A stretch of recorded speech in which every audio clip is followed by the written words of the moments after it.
Alright, got the tub off the chassis and on the little rolling platform, and I've gone and shot the whole thing in epoxy primer. So we got our two coats on this, and from here we're going to put their standard build primer over it. We've waited 48 hours as of this point, and then we will go and do our body work. There's various little dings here. My patch jobs aren't the best. They're not terrible. They're good fusion welds, but like some of the places my weld shrunk a little bit, and it was hard for me to knock it out because it was right on this edge. So not a big deal. I left it there, and I can fill that in a little bit. A couple dings here, a couple dings over there. It looks like maybe the driver's raised part of the scuttle got hit. Both the front quarters look good. Rear quarters really only have one or two things with them. The firewall's in really good shape after we fixed all the little metal beaver holes in it. So from here it's a 2K primer, and it's a standard build. Probably use 1.8 tip on that, and I will probably it flashes in about 3 to 5 minutes, about the time it takes to go around the car.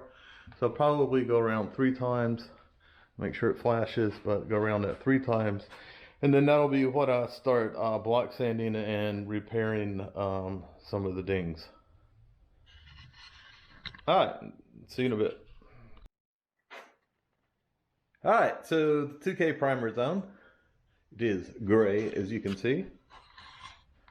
I think this kind of shows the appeal of a matte finish, because you're like, I'm done, yay, I don't need to do body work. Everything's fine, it's all perfect.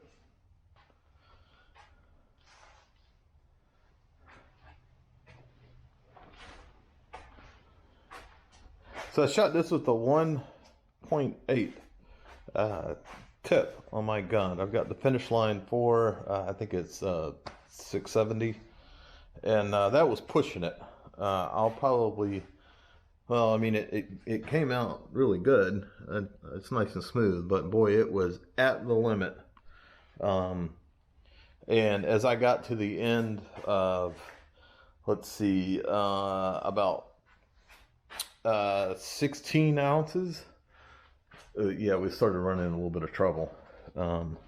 This is filling in nicely.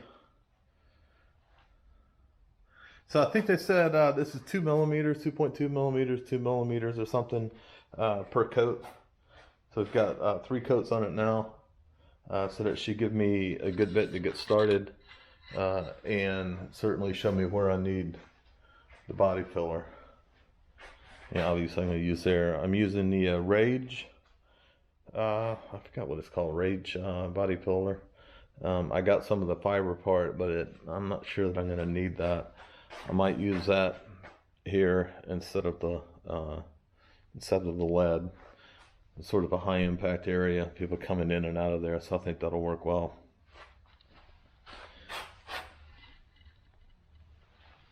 So this ends up being these low spots right here. It's pretty close. Alright, so the boring work is next. Do the magic of editing. You'll see it after that's done.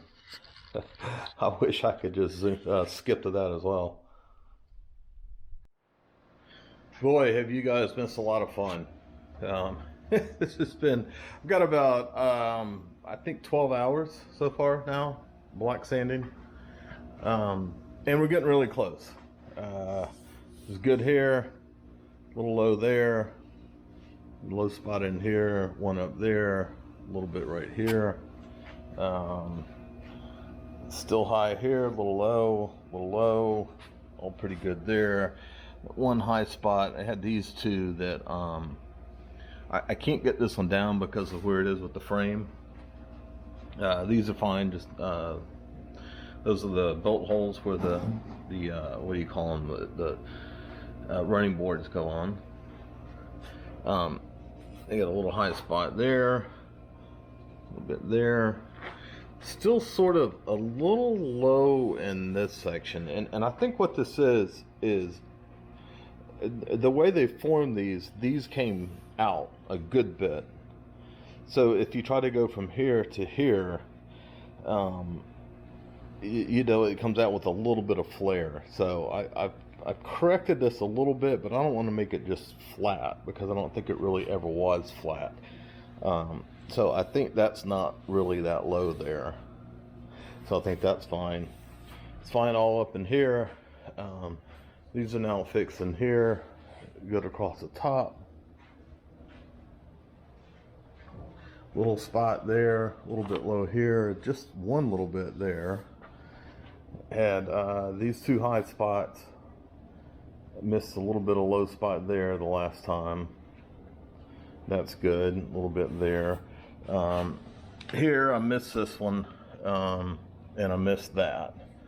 So this one's more of an issue.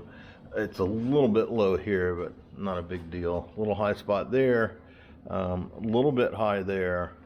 And then we have a weird one. It's high there and it was low there. That actually filled in with the primer I put on. You got those two high spots there. They're fine. And again, the same thing here. It goes in a little bit to come up to this edge. So this is all good here. All good here. And then I got a little dent right here in the back. And I completely missed that. I've been focusing so much all the way forward that I missed that. This edge here is good. That's all good. So yeah, I think that I hate to jinx myself and say that you know, all I need to do is put a little bit of glazing putty or a filler on that, fix those up, and we'll be good. But I think that's about where we are. So that's great. Very happy with that. I don't know if you remember, I mean, these parts were a little low here where it shrunk when I was welding it. They had some, like, a little, it's like really like someone kicked it, or there is, I tell you what there is, let's see if you can see it. You see these guys right here. And there's one on the other side. It looks like these things, maybe in transit or something, hit in and pushed this whole area up. So I had some big issues right in this area. So I've got that real nice through here now. A little bit low right in there.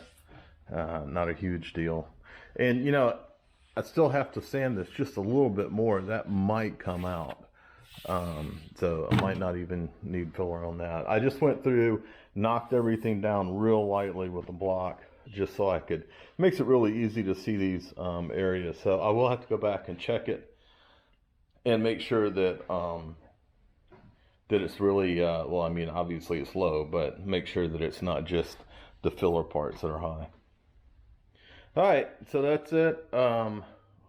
One more on this, the doors, I haven't even really started on them.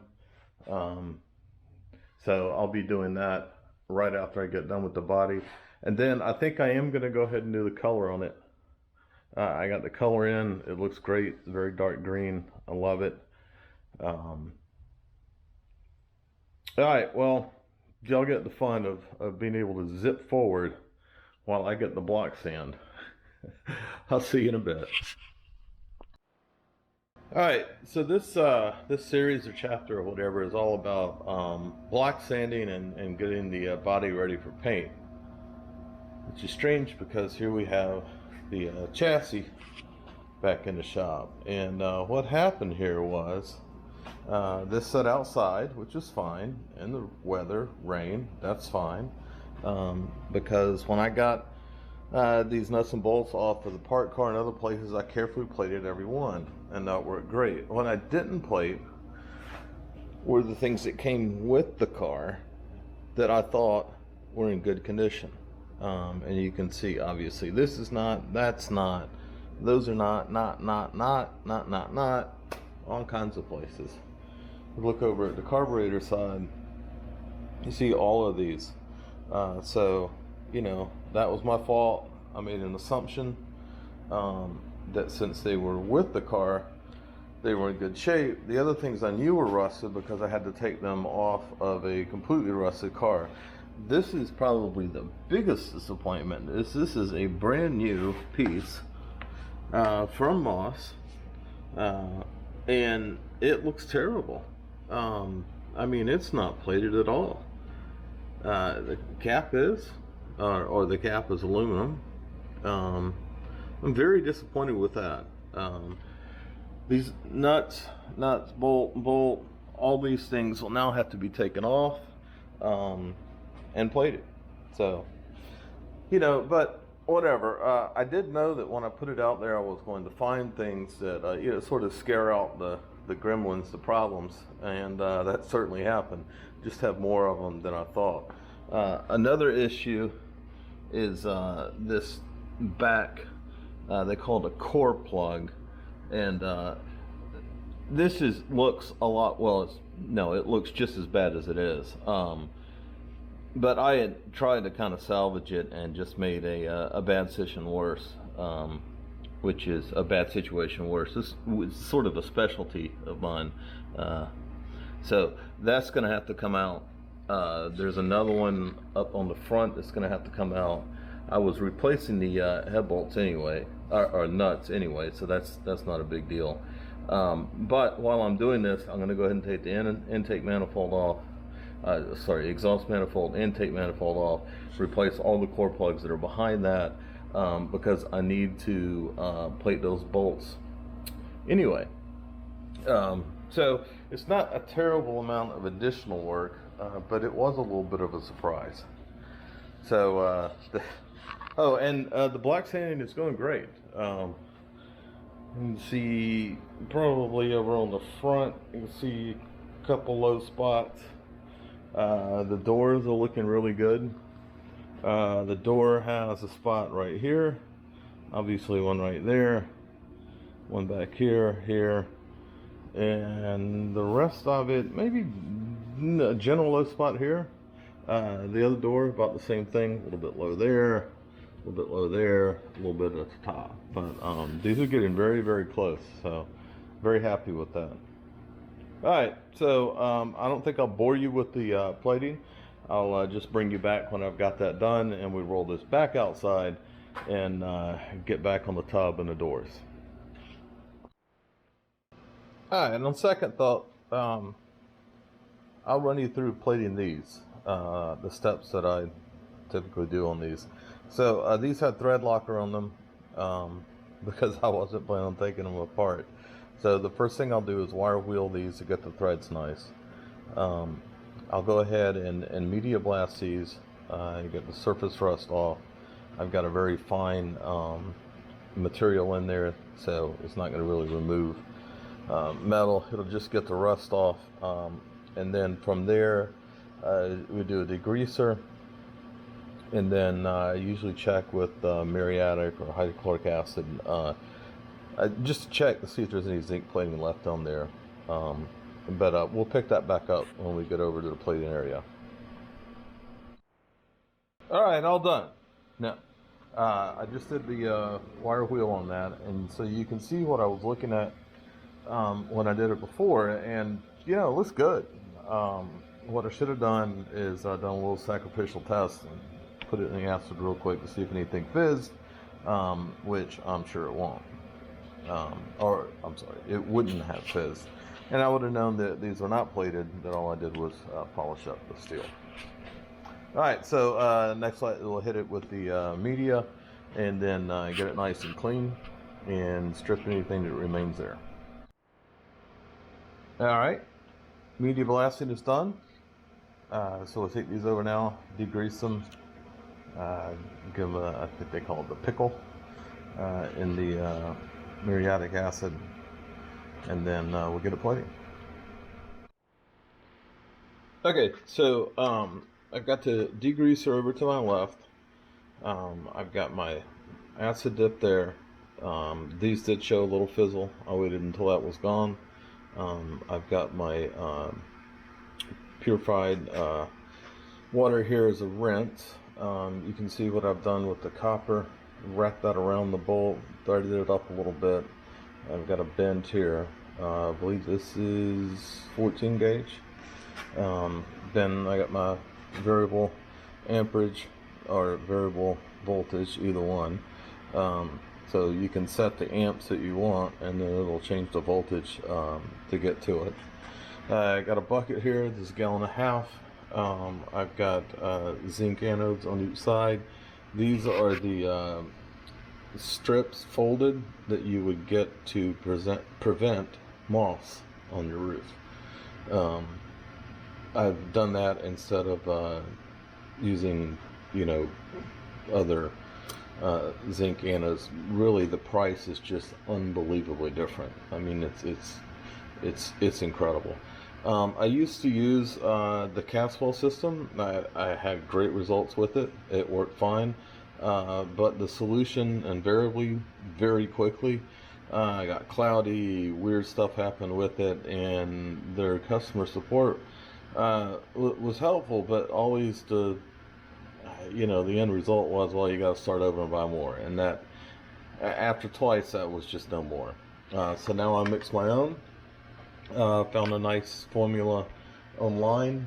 I tell you what, in the description below, I'll put the ratios that I use. Alright, so I've gone ahead and calculated out square inches of surface area in this, and I have 5. The power supply is on. Alright, so we will dial in. We want 5 amps on here, so that was we're doing 125. I'm sorry, so not 5. 125 times 4, which is 600. So we want 600. 600 milliamps. There we go. Come on, get in there. Okay, so there we go. So 600, which is 1.5 volts. All right, and so now, I got a little aquarium aerator down there. If you look in there, you can see some bubbles coming up. This is fascinating, of course. And then we just did this a second ago. I'm going to go ahead and pull this out, and you'll be able to see that the copper is now zinc. So that's kind of how quick. I'm not saying that the whole plating process is that quick. I'm just saying that you see that the plating process is working and it's there. I've got this just a copper tubing up here that I use as sort of the bus bar. You do need to clean this quite often. It gets corroded. One way you can tell you're always getting a good connection is to lift these off, and you can see the voltage change to get the same amps. If it doesn't, then you know that piece was not making good contact. Alright, 125 is a little low, probably 140 is what they use. I found that a little lower and slower is better for me. I'll do this twice, in probably about 15 minutes on this. I'll take these out, I'll unscrew, sort of, so to speak, from the copper. I'll run them on the, I got a brass brush, a brass wheel. I'll run them on that. You go back and hit them a quick pickle, clean, and go and plate them one more time. And what I'll do is I'll pick you back up after that second plate, and then I'll show you what we do a blue chromate to finish it off.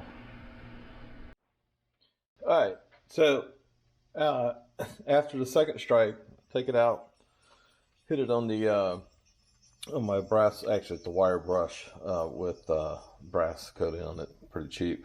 And that's basically the finish you get out of it, which is pretty good. It's fine.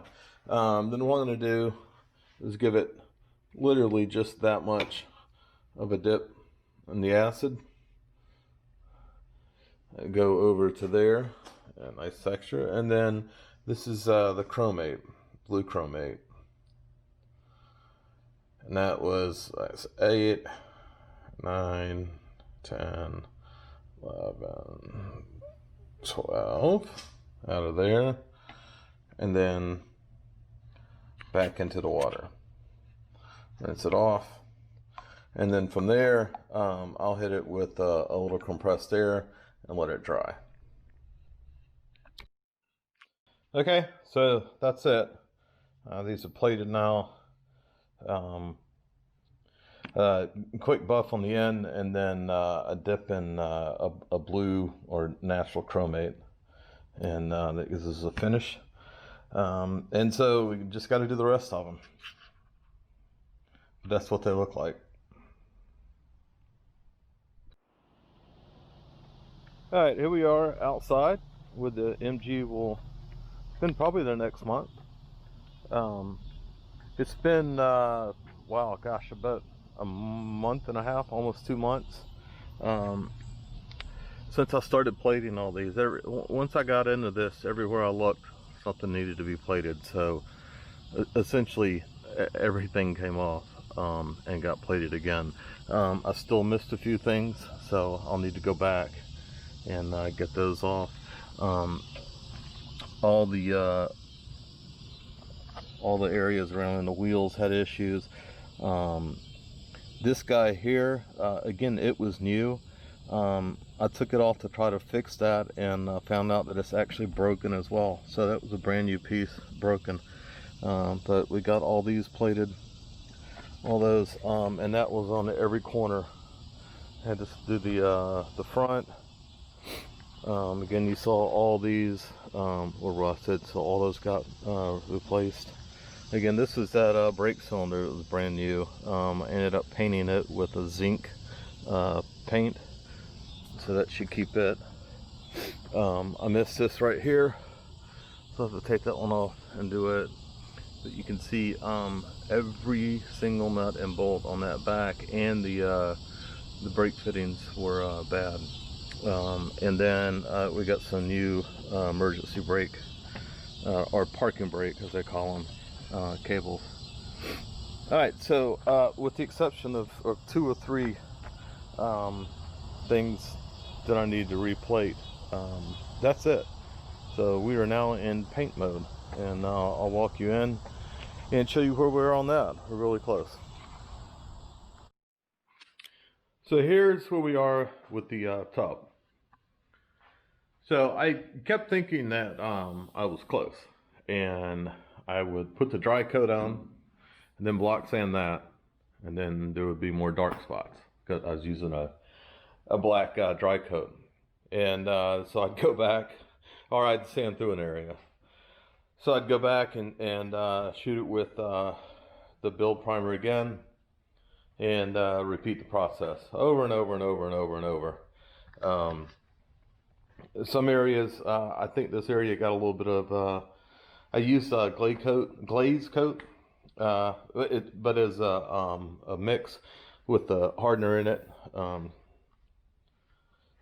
Then back here, this is glaze too, but this I sort of missed. I've been paying a lot of attention to the panels and just forgot about this area in the back. The gas tank sits over this. You'll notice this is actually plywood. I replaced it with marine grade plywood.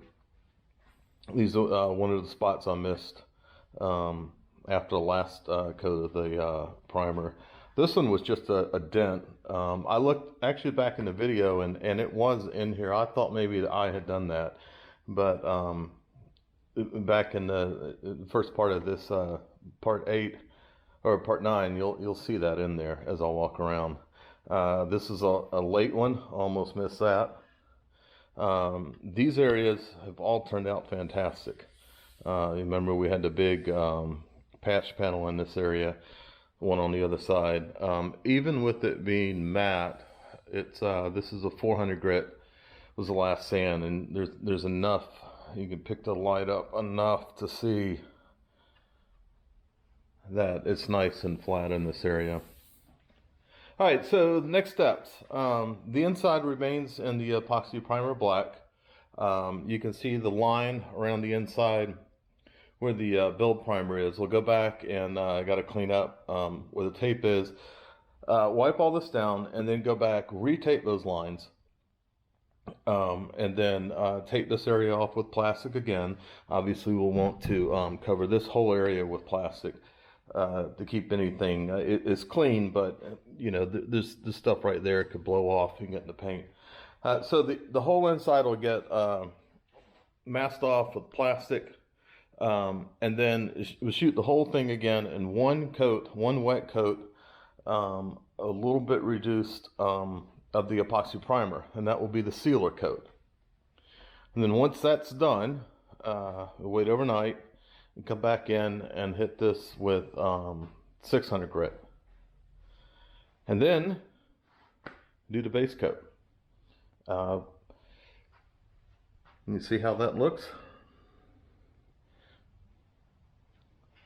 You see, this area was high no matter what I did. That's sort of, it's part of how this is made. This part sticks out a little bit, so there was really nowhere to push it back, and it was hard to keep from building up the whole area just for one spot. So it just stayed a little bit high. Had another area down here that was sort of the same way, but I got it worked in. So I'm real happy with how it turned out. All right, so the doors are over here. We had one issue here, and you can see I've got this glaze coat on it right now. So I got to sand that down, and then do the same thing on this. We'll wipe this area down, run tape around this, cover that up with plastic, and then we'll spray these. These just turned out real nice. I'm very happy with how all this worked. All right, and then that's going to do it for this part. This was going to be the paint part, but let's say that we got close to the paint. So paint will be in the next part, that'll be part 10. And hopefully that will be coming up a little bit quicker. This whole thing that I had to do on this with replating it, and then I've got hours and hours and hours and hours of sanding in this thing. I didn't really want to do it with the with putting filler in this area. I was worried that I wouldn't get it right, so I did a lot of I think I probably, let's see, I did probably 8 coats of build primer. The thing was is I was pretty much sanding it all off every time. It was a little bit of trial and error on that, but what we ended up with is really good, so I'm happy with where we are. We'll get this taped up, clean up, and then of course we got to get the paint booth set back up. So that's going to do it for this part. When we come back, we'll be in the paint booth, and hopefully we'll be getting some paint on it. Thanks for watching.